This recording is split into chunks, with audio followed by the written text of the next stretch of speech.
If you are looking for a premium buffet with good quality food, then this video is for you. আর সাথে যদি একটা সুন্দর rooftop view থাকে তাহলে তো কোনো কথাই নেই। কিছুদিন আগে বুফে খেতে গিয়েছিলাম দ্য গ্রিন লাউঞ্জে and the experience was really good, so সেটাই শেয়ার করবো আজকে। ফার্স্টলি তাদের অ্যাম্বিয়েন্স নিয়ে কোনো কথাই নেই, ইটস জাস্ট ফেনোমেনাল। আমার তাদের আউটার সাইডটা খুবই ভালো লাগে, specially in the night. Light থেকে আমার রাতের ভিউটাই বেশি সুন্দর লাগে। আর আমি যেদিন গিয়েছিলাম এত সুন্দর বাতাস ছিল, লাইক আমার মনে হচ্ছিল আমি সারাদিন এখানে রয়ে যাই। And it's totally photogenic. যারা ছবি তুলতে অনেক বেশি পছন্দ করে, it will be the best option for them. তো এখন আসে তাদের বুফে নিয়ে। স্যুপ সেকশনে তাদের ভেজিটেবল এন্ড থাই স্যুপ ছিল, পাশে ভ্যারাইটি রকমের সালাদ ছিল যেটা একদমই মিস করার মতো না। এন্ড তাদের decoration is top notch, like this spring এত সুন্দর ছিল। অ্যাপিটাইজারের ভিতর অনেক কিছু ছিল, বাট আমার কাছে সবচেয়ে বেশি ভালো লেগেছে chicken dim sum and the dory fish fry. Expect করিনি বুফেতে ডোরি ফিশ ফ্রাই হবে, এন্ড তাও এত বেশি মজার। সাথে ইটালিয়ান টাইপ কিছু ব্রেড এন্ড ক্রাঞ্চেস আইটেমও ছিল।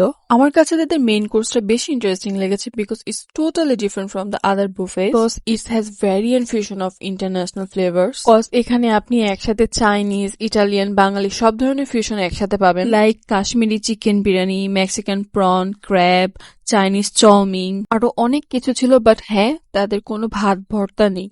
এন্ড তাদের ডিজার্ট সেকশন দেখতেও যেমন লোভনীয়, টেস্ট ঠিক তেমনই। They also have live carving station, যেখানে আপনি লাইভ সিফুড রাইস মেক করতে দেখতে পারবেন, and it's included in the buffet. They also have live kebab station, but শুধু 2 ধরনের কেবাব ইনক্লুডেড। ভেজিটেবল স্যুপটা ভালো হবে এটা আমি কল্পনাও করিনি, but it was really good. আর থাই স্যুপের তো কোনো কথাই নেই। Generous amount of meat, prawn, mushroom সব ছিল। অ্যাপিটাইজারের ভিতরে I didn't like the spring roll, but বাকি সবই মজা ছিল। ডোরি ফিশটা যে এত মজা ছিল আমি আবার নিয়েছি। চিকেন ডিমসামটা খুব মজা ছিল, এটা টেস্টটাও খুব ভালো ছিল, বাট উপরের পোর্শনটাতে একটু আটা আটা বেশি ছিল। সালাদ সেকশনটাও জোস ছিল, বাট বিফ সালাদ একটা ছিল, এটা একদম মিস করবেন না। বিফ চাঙ্কস ছিল সালাদটাতে, and it goes really well. This sea food rice really amaze me. এটাতে সব ধরনের সি ফুড ছিল, like squid, prawn, crab, octopus সব ছিল, এন্ড টেস্টটাও বেশ ভালো ছিল।